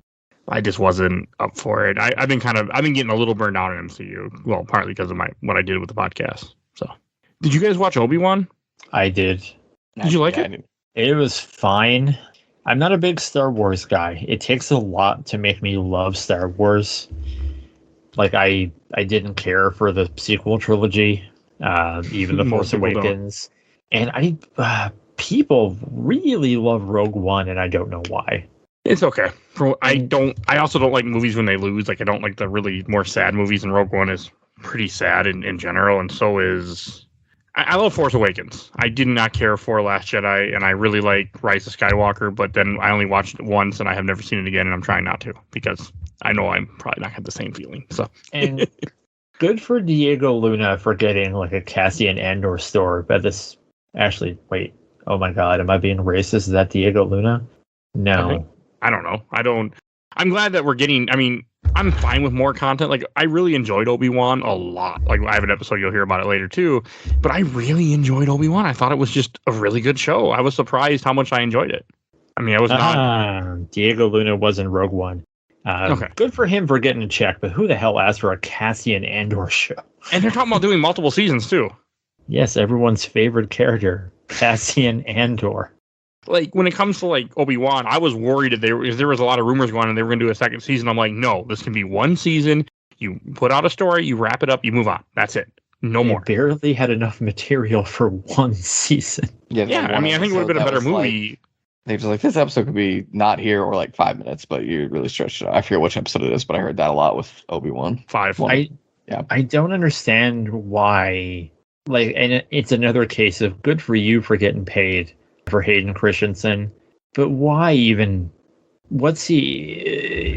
If they're not doing something with him, like they have like the 40-year-old Padawan scene, which that was bad. But at least he's there. Because he looked so different because he was so young in Attack of the Clones, and this is supposed to be, I think, that era. Like, he doesn't look like that at all. And people kind of want like justice for Anakin. I'm like, it's called the Clone Wars. There's like 150 episodes, and it's terrific. Yeah, I think it's just for the nostalgia factor, just to really get that sort of and get the name. Be like, oh, he's in it. You better watch it. Come on, we got both of them. I'm glad he's in it, but I could have done without that one scene and just had him like put on the suit, because like there is a good scene like later at one point in that show when he gets injured and you get to see his face and you hear his voice, and it like that was good. But I would honestly like. I don't need all the lightsabers and theatrics anymore. I'm just so burnt out by Star Wars. Like again, I watch like the Red Letter Media crew, and they say that constantly that Star Wars is creatively bankrupt, and I totally believe them. There's like nothing they can do with that universe that's interesting. Well, except for the Mandalorian. Like the Mandalorian was great. They need to get away from the stuff that they've been doing and go into the future more. Like, the Mandalorian's good because you're getting away from the Skywalkers, you're getting away from the established characters, and you're doing other stuff. Like, there's so much for Star Wars. They just need to be done with the Skywalkers right now, done with that era, and just go on past the original trilogy. Yeah, even then, what was the game that came out? Jedi Fallen Order. Yeah, Jedi Fallen Order, by all accounts, from what I heard, was great. Like, people like it a lot. It's getting a sequel, I think. And it's like, yes, it even then, it's a good game. It's still within that era, but they did it in a way that's like, hey, let's focus on something that's related but not, and like a different story in a way that I think they could do. But that's not Disney. Disney doesn't want to do it. Disney wants to stick with what they think will sell and what is known to work. There was also the dumb comment where I think Disney made a comment where saying that what they learned from Solo was that people want the same actors just to be younger looking. Not like Solo did bad because Solo came out at the wrong time. Solo's a really good movie. They sure. You. No, they should have let Phil Lord and Chris Miller make their movie. I would have loved to have seen that. I like Solo, but it has issues. Obi-Wan has no weight. Like, because it's like, oh, here's Darth Vader. And it's like, I know what a Darth Vader is. I know what an Obi-Wan Kenobi is. I know he's not going to kill him.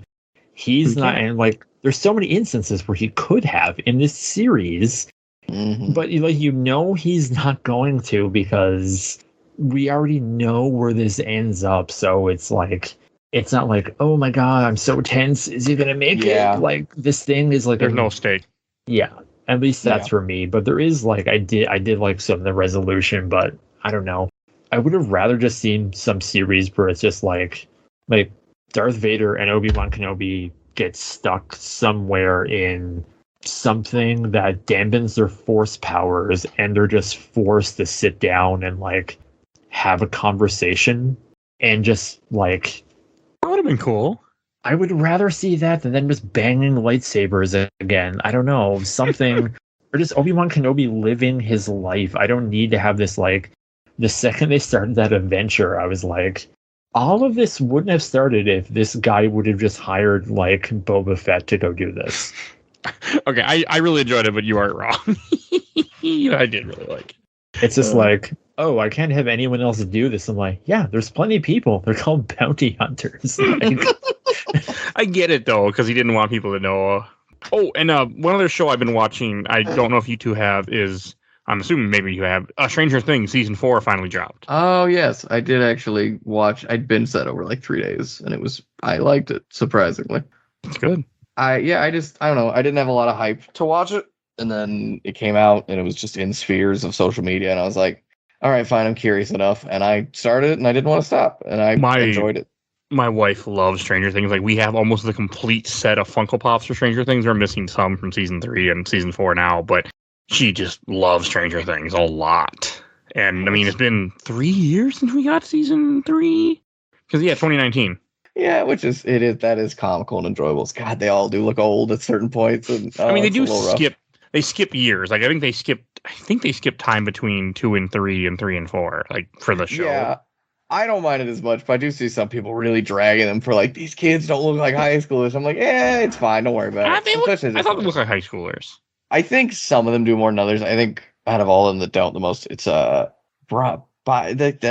sad kid. Will is a pronoun. Will. Yeah, he's one of the younger ones too. I know, it's funny, but then like of course Dustin, he looks very young still. I think he has that face, and I'm like, oh, okay. But yeah, no, it's probably my second or possibly I think second favorite season of Stranger Things. First one, of course, being first, but I don't remember a lot of the stuff because it's been so long. Yeah, some people said they went back and binged it all, and I was like, that's a lot to think about. I was like, I'll just go in and watch the like preview, but I mean, definitely, I think I didn't hate. I know some people don't really like the one with the mall because of like they just thought it was ridiculous. I thought 3 was good. Yeah, I think it's fine. I think if anything, I think I had more problems with 2. I think 2 is the one where they had an episode that basically doesn't need to exist anymore, which was the X-Men episode. Yes, and I think 2 is a rough season in that regard. Like they did something like never mind.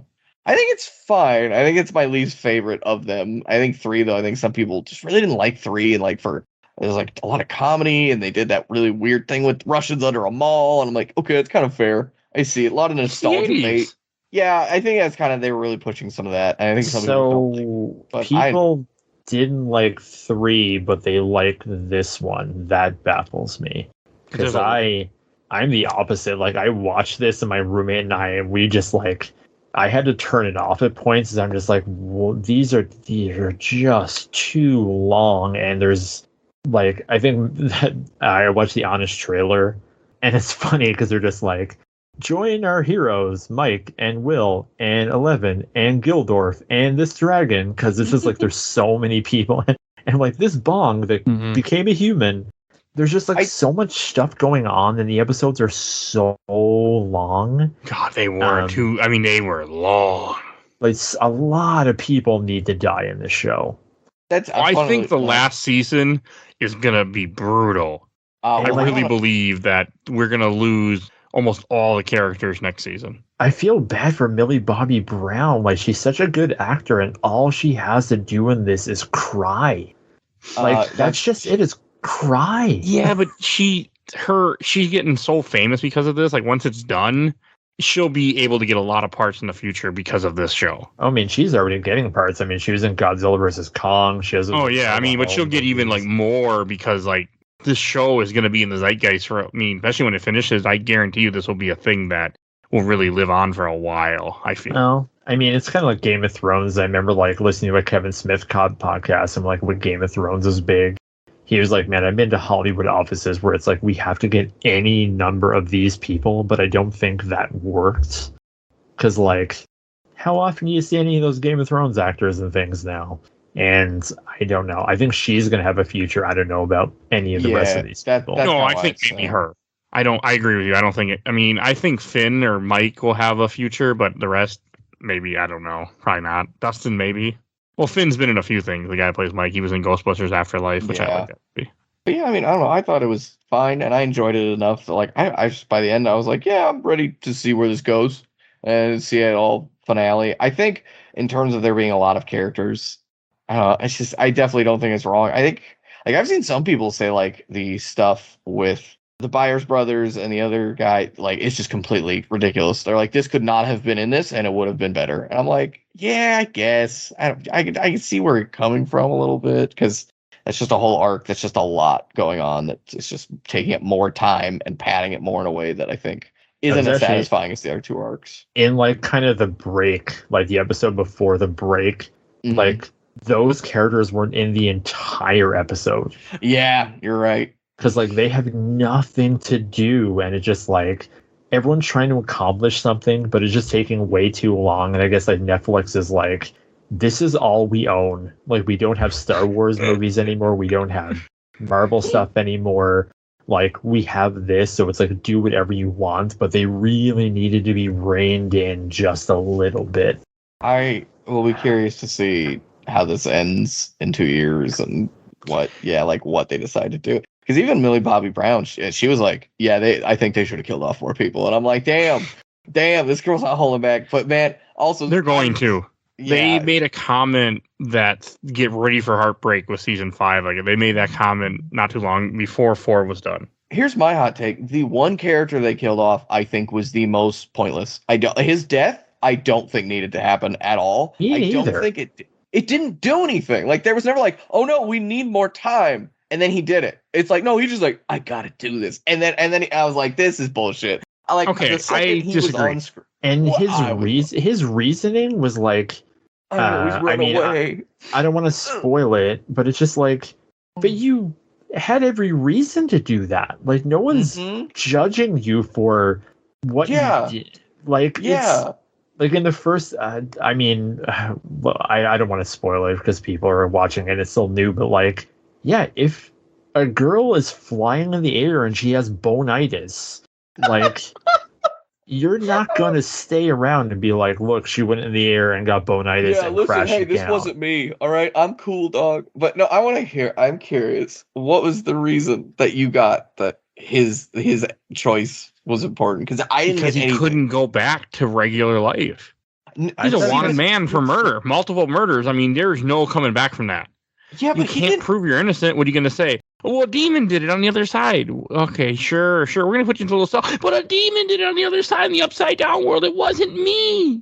Yeah. Okay, first off, you just leave, get a new life, whatever. It wouldn't be best. He didn't have money, that wasn't the reason for it. It's up to those writers to find a reason to prove his innocence. It's not up to us. It's up to them.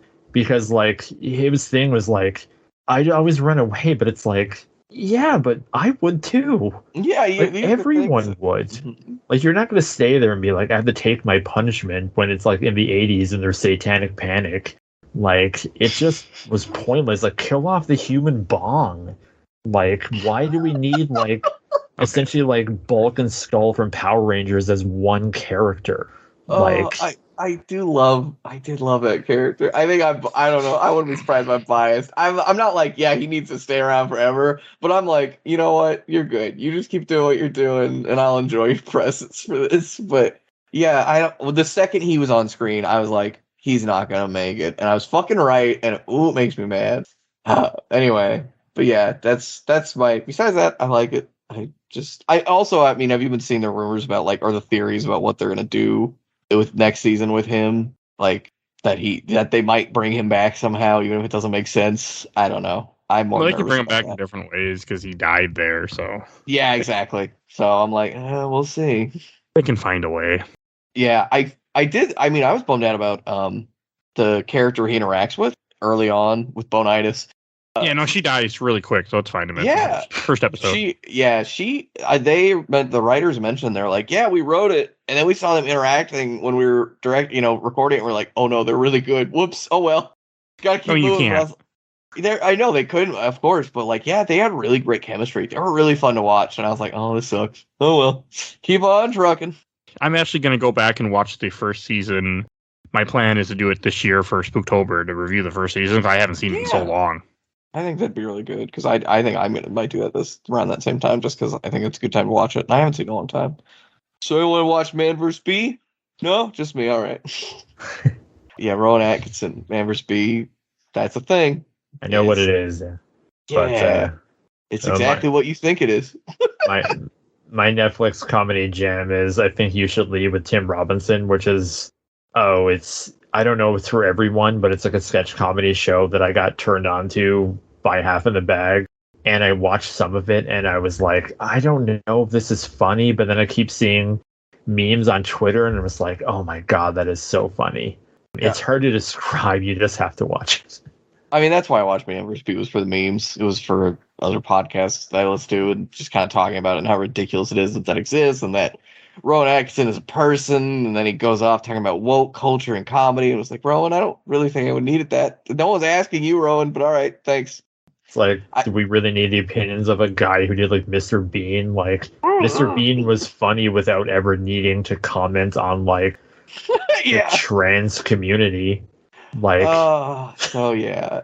I did watch and more something that's actually worthwhile discussing. It's to some degree. I have been watching Deep Space Nine finally, and it's real good. Yeah. That is a great show. It is, and I watched before. I watched 4 seasons of it a while back, and then I fell off, and so I went back and I watched everything. And man, ready to cry.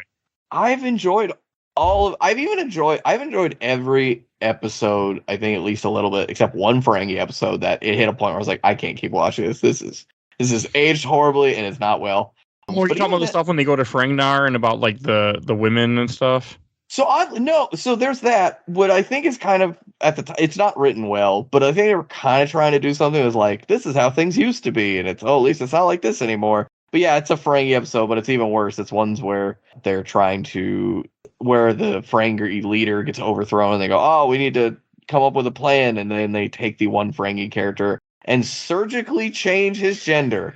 Oh, okay. Yeah, so Yeah, I did not finish it. That's the only episode I was like, I cannot watch this. This is too much.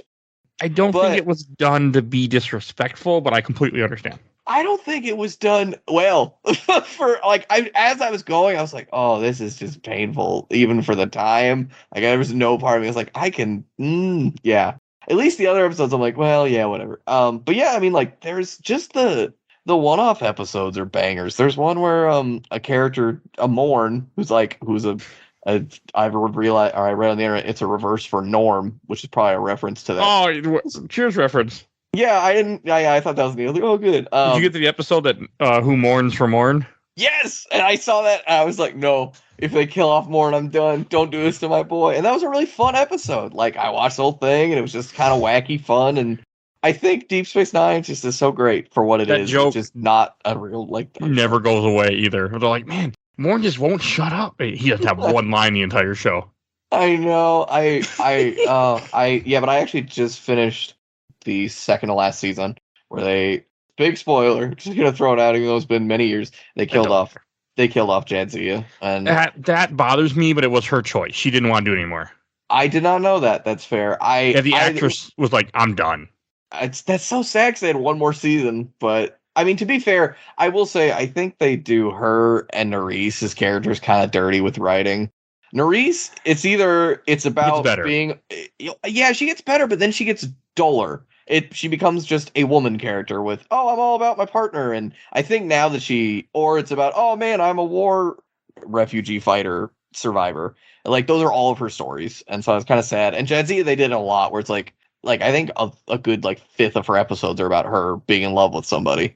And I'm like, one is because that actress is just beautiful in that show. I mean, so that's I think and plus it's the 90s, so they do some stuff they shouldn't be doing. But I love Dak, and I love the idea that he talks about, I was married to women, I was a man before, like I did this, like I love all that. It's just so good what they do with Dax. Yeah, Dax is great, and I mean, again, the whole show is great. It's for everything they're doing. Be warned, when you get to the end of the last season, the last 7 episodes are all one connected story. Oh Christ! Thanks for that. It's really damn good, but just be warned that when you start, you aren't going to want to stop. Okay, I'll definitely keep that in mind. It's a whole arc of what they're doing and what's happening, and it's good, but it's just one. It doesn't stop. I have one friend who's really sold me on the show. He's talked about it forever. Also, watch Enterprise. I will keep that in mind. He told me about one episode that was his favorite, which was a goofy one where they play baseball, and I still haven't seen that episode. I think it has to be this season, and I'm so excited to see them it might be because I mean, spoiler, but it doesn't matter. I mean, the Minion War is coming. If it hasn't started yet, I can't remember where you're at. Oh no, I'm at the last season, so it's over. They just invaded Cardassia. They were like, "Oh, we made it to Cardassia." Yeah, the baseball episode is like, it's kind of the idea of like you're in war and you need to have something to relax and get away from the terribleness that's happening to you. Okay, that's what it is. But yeah, because hearing that episode was a thing, and then always see them at war with Cardassia, and the Dominion, I was like, "What is going on?" But I see it coming. So, but yeah, I'm really excited to see this last season through and see what they do, even without Dak. But I am happier to know, because I was going to look that up. I was like, why did they do that? Emery Dax, the one that replaces Dax, is good too. So don't take it like that. It's not bad. That's good, because I did just see a meme on some Star Trek shitposting group that referred to a character as Dax Light that I didn't recognize. And Esri. She's good. Yeah, she's very good. They do a good job with the whole like what happens and the stuff that people deal with. Like, they do a good job with it. So before we move on, I will say the last thought on it, which is they don't need to fucking keep hurting Miles. I don't know what it is, but they're like, we need to have a really sad story. And Miles, get over here. And it's brutal. We're going to throw him in a mind prison for 20 years before Black Mirror does it. We're going to send his kid into the future 20 years where she's alone, and then they get her back and she's like, doesn't. Like, dude, we're going to send him undercover under a sting operation where he realizes, hey, the bad guy here is just trying to make a living. And he's like, but you killed him. So now he has to go. Oh, my God. I couldn't believe it. I was like, stop doing this to Miles. He's so sad. Oh, all right. There we go. Blair, do you have any last things to cover or mention? I do have one thing I'm going to ask you to mention, but I want to hear any more movies or TV shows. You take that as a no? Yeah, let's see, it's like everything this past month has kind of been a blur. I saw Jurassic World Dominion. Don't go see Jurassic World Dominion. It is pointless. That's not what I wanted to hear, but okay. Well, I have a lot of friends who love Jurassic Park movies, and I don't understand why this movie is existing and why it's making so much money and why people aren't more critical of it, because it's so dumb. And they made... The last movie was $200 million production that was not great to set up a really cool Jurassic Park movie that this movie isn't about at all. And my fiance and I were just watching it when we were just like glazed over the entire time. Like, we just wanted to have fun, but we're just like, this is just so stupid. Like, it just needed more Jeff Goldblum. And like, I don't care, but like, I get the Chris Pratt thing. I kind of just don't care at this point, but he doesn't hold a candle to Alan Grant and Sam Neill and Laura Dern and Jeff Goldblum. Like, none of those characters. And they make him almost like a superhero. Like, the things he does is like, no, you would lose your arm. Like, I lost interest in Chris Pratt. I'm tired. Yeah. My thing is, if James Gunn will publicly say on Twitter that Chris Pratt is a solid guy that's good enough for me and he hasn't hurt me, I don't know. Well, I'm just tired of him being in so many movies, that's all. I'm just tired of him as an actor. Not because of personal stuff, I just don't care. See, I'm the opposite. I liked him until some personal stuff, and I was like, I just don't really need it. And then I don't agree with the personal stuff either. But I just don't really like. I try not, unless you do something really like. I guess I don't even know the whole story with all the personal stuff. I just know a little bit. It's enough for me. It's not the worst thing ever, but like I was like, oh, this is pretty rough. But then he came out recently with like an article before Jurassic, basically trying to like refute a bunch of it, and I didn't believe any of it. I was like, Chris, I feel like this is you doing, PR work to try to convince people, hey, I'm not a bad guy. Go see my Jurassic work, please go see it. But it's just, yeah, I'm pretty much like, yeah, okay, Chris, you can go now. Just take a break. I'm sure if you left for a while and came back, people would love you like a lot again in a big way. Oh, and then before we wrap up this episode, two things. One, Blair, you were talking about something before the episode. Do you want to mention that? Where you remembered you were 80 years old? No, I didn't know we were going to actually talk about that. Oh, yeah. I was like, what was I talking about? It's like, yeah, I don't think your audience needs to hear about my story as a crank who had to chase kids off his lawn. That's okay. It was funny, though.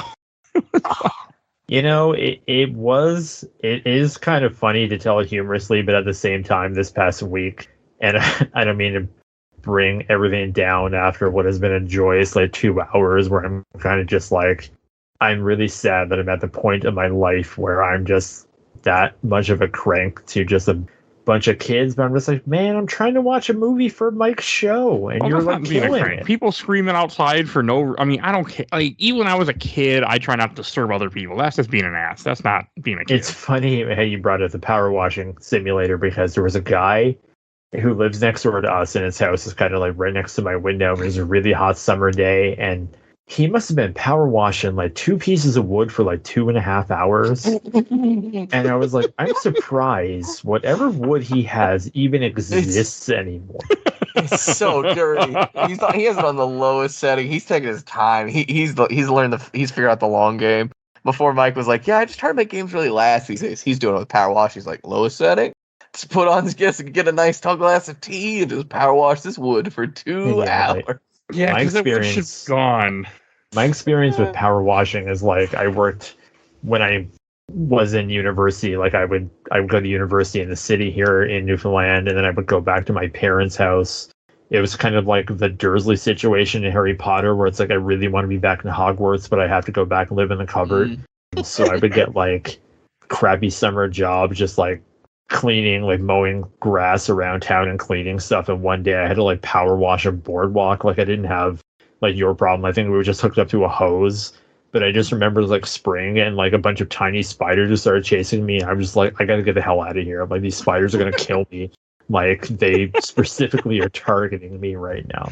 I mean, that's not, I don't know. I just hated power washing because I worked at the Mall of America, and I had to we had a big truck and we'd load it up, and it was super hot, and you would just get burnt. I mean, it would just feel like you were in a humid, and it was, I didn't like it. See, before the heat death of the world in Newfoundland, the highest we get is 20 degrees Celsius, which is, I don't know what that is in Fahrenheit, so it would be hot for us, but you would probably be I'm going to get a sweater because it's freezing. Yeah, 68 Fahrenheit. Oh, 68 is wonderful. I mean, it wasn't 60. I mean, I did this in third shift, but it wasn't fun. A random thing about Power Wash Simulator, throw it back. If you actually Google it, one of the questions you get a lot is it a horror game? And that's because the game is really great with ambient sound. It has nice footsteps. It has if you're outside, it has good outside sounds, everything I've heard. It has no music. So that's okay with me. Yeah, which I think is it just wakes people out, especially back when it was a little more rough around the edges before it reached 1.0. But it kind of, I forget, it's a term I learned recently about when a game world feels empty.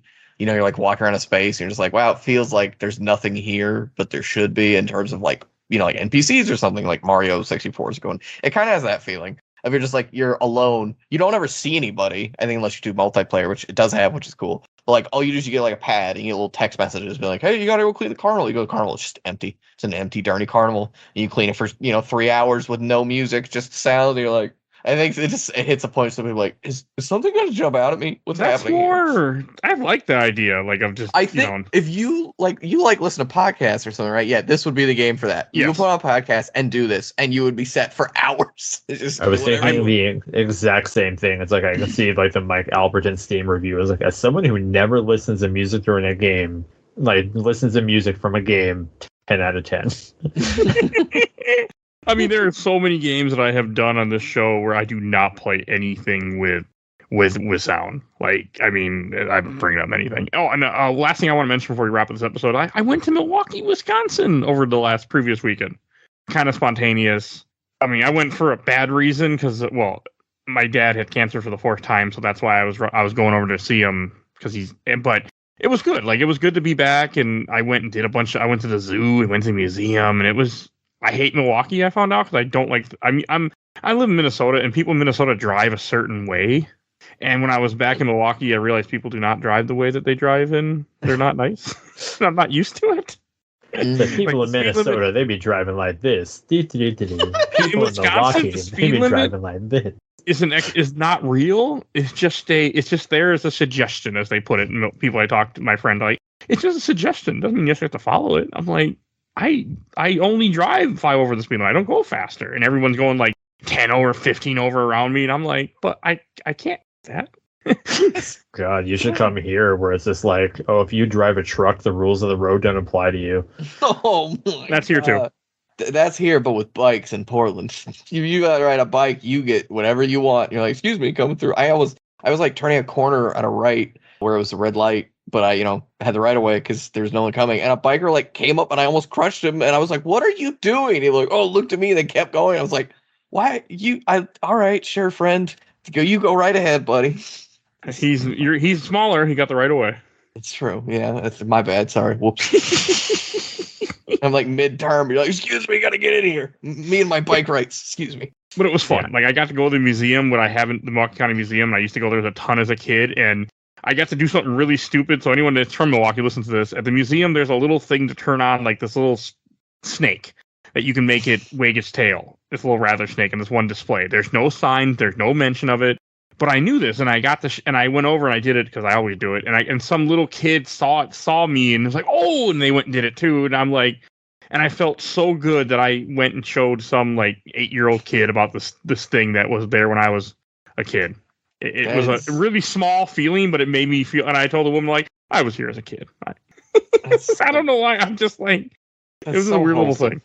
But it made me feel really good. And then we went to the zoo, went to the Racine Zoo, which I hadn't been to only once in my life. And it was just, and my dad doesn't walk very well right now because he's recovering. So he was in a wheelchair, and we pushed, and it was just a really good time. And it was like, I was just trying to give him a really good, because he's going through a lot of stuff right now with cancer. So I'm like, I want to give you a really good weekend. And it went well. Spontaneous was not my plan, but my wife made it happen and made it work. And it was all her. So it was really nice. I'm afraid to visit your country. Like, deathly afraid to ever go to America, but something I am very envious of is that like I live in an island, so we're kind of trapped here, and it's really expensive to get off. But like, just to be able to, like, I'm gonna drive to another state and that makes me really envious. That's how I feel about Europe, if that makes you feel better. I'm like, wow, I can just drive a few hours. I mean, in a very different place. Like, and here it's that kind of, but not really. Usually if I drive 20 minutes in any direction away from where I am, it feels more unsafe for me as a person. So yeah. Oh, and the last thing I should say, just because I want to, I am employed again. As someone who follows the show all the time, I was unemployed last month. I recorded one of these, I think, and now I'm employed again. So it was nice. Congrats. I hope it was the one you were really excited about. It is. It's the job I wanted the most. It came through, and oh God, I can't handle the unemployed. So, hell yeah, congrats. All right, I think that's everything we need to say. So, Blair, where can people find you at? You can find me. I'm most active on social media on Twitter at Blaircade. You can read my work at comicbookvideogames.com. I'm sure within the next day or two, I'll have finished DC League of Superhero Pets, and I'll probably spend longer writing a review on it than what I did playing it. But yeah, if you're looking for the one review that's probably going to exist for that game, you're probably going to be directed to my website. I did see a Steam review, but it was not very credible because that person was fully convinced that it was the original voice actors, and I'm like, that's just not true. But they did give it high kudos, but they did only play it for about 40 minutes. So that's the probably only over half. Yeah, is it that short? Oh God. If the way the map is laid out is how I think it is, I'm probably at about halfway done. It just looks bad. So listen, 40. Audience, I have not paid money on Elden Ring. I've gone on this show and said how much I didn't like Horizon Forbidden West, but I did spend $50 in DC League of Superhero Pets. So The long play is 2 hours. So it's a 2-hour game probably. So if you really want to experience this wonderful game, you can buy it on Steam and then return it, and you won't lose any money. I do want to play this kind of now, even though this looks like stupid as hell. I do kind of want to play this. Well, if you want the cheap bins, it'll be there one day.